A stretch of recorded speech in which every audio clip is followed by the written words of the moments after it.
Akala nila uto-uto ako. At syungga, pero di nila alam. Alam ko lahat ng kalokohan nila. Ayoko lang sila mapahiya.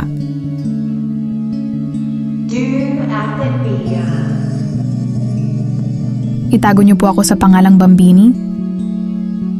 23 taong gulang at kasalukuyang nagtratrabaho sa isang malaking company dito sa Maynila. Halos 5 taon na po ako dito kaya madami na din po akong kaibigan.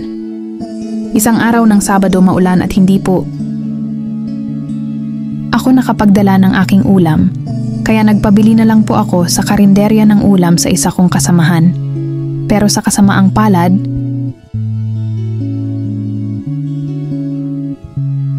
nahulog daw po ang perang inabot ko kaya tubig at laway ang naging pananghalian ko.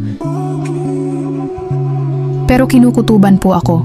Kaya po nung uwian, nadali-dali ako dumaan sa karinderya at nagtanong sa tindera kung nabili ba doon ang aking kasamahan. Dali-dali naman itong sumagot na oo at pinakita sa akin ang binayad. At laking gulat ko po, Ate Fia. Ano po ba ang magandang gawin? Layuan ko po ba ang kasamahan ko o warlahin ko po at iwagwag o deadma na lang po?